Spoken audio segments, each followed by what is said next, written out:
I'm Kendall Trotter. Thanks for stopping in and taking a look at this week's Las Vegas Real Estate Update. Today I'm here with Steve Hawks, co-founder of Remax Platinum, and today's topic is mortgage fraud. And if you haven't heard about it already, you're going to be hearing about it very soon. Steve, thanks for stopping in. No problem. Thank you. Steve, you have a lot of clients that have been victims of mortgage fraud. Can you tell us a little bit about what it's doing to our local area, nationally, and what's happening to these people? Well, first of all, the victims of the mortgage fraud, the way it works is people are presented with an offer to invest in a property, and they're given maybe $5,000, $10,000 cash when the property closes. What they do not see is that the other parties involved are bumping the price anywhere from, depending on the price of the house, anywhere from, if it's a $300,000 home, they usually bump it to $450,000, get back $100,000, $150,000 cash back.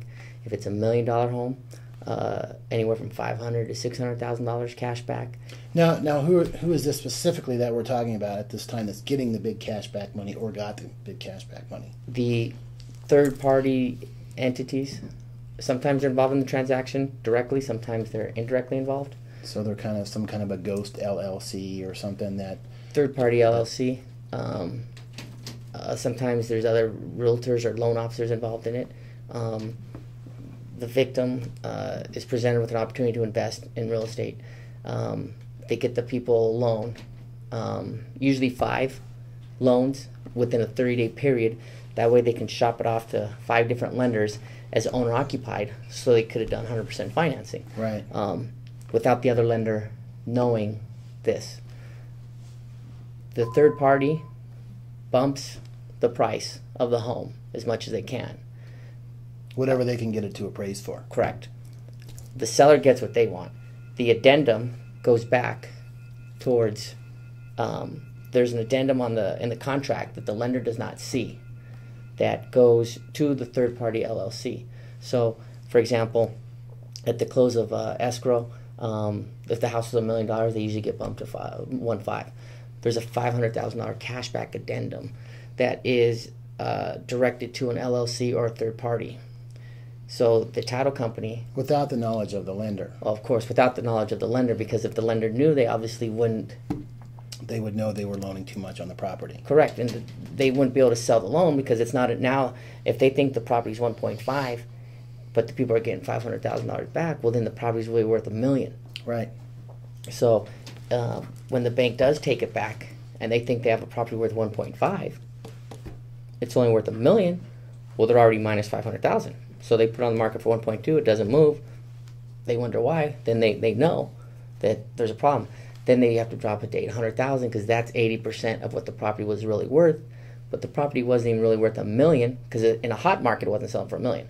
So then they start selling them for 6, 7, 5, and then you have the 50% on the dollar. It's a huge loss by the bank. Correct. Huge loss by the bank. On that particular property, it was about $800,000. Wow. Loss to the bank. As far as the victim, the tax consequences to them and the credit hit is devastating. Are they taxed on that difference of the money that the bank has lost and forgiven them? Correct. They'll be most of the time they'll get a 1099. Like this particular situation, the buyer, the victim, would get taxed on $900,000. Wow. Difference. So he has to explain, or she has to explain, what the situation was.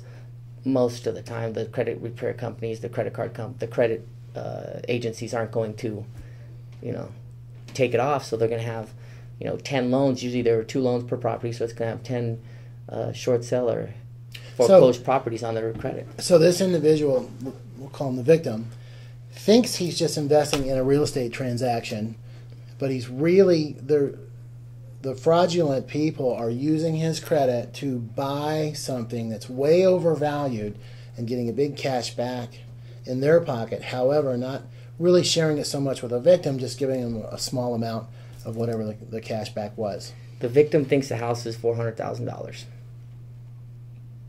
They don't see that that there's cash back going back to the third party LLC. So they think that, okay, they're buying a property at $400,000. They're dealing with professionals.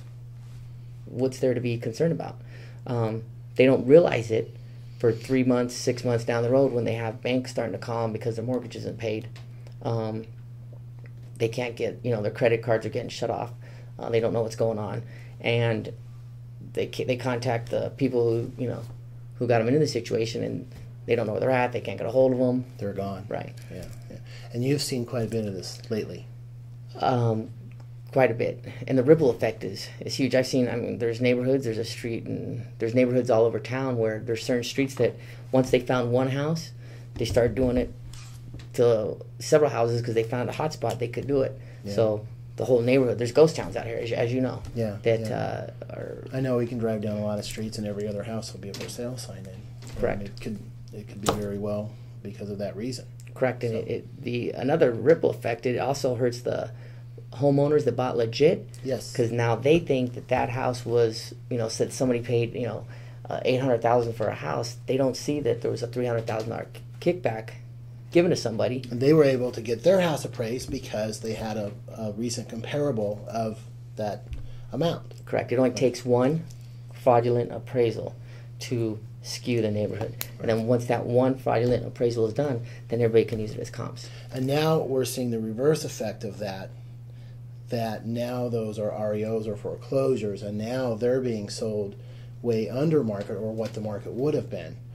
And now, so like you said, the legitimate home buyer that paid $800,000 because that was fair market value at the time is, he's sitting in a $450,000 home probably right now, and it could have serious consequences on him as well. This is going to be a very big subject. We're going to do a 3-part series on this. This is part 1. We like to keep these about 5 minutes, but stay tuned for next week's, and we'll have more with Steve, and we'll get into this a little bit deeper. Thanks for tuning in. Steve, thank you. Thank you.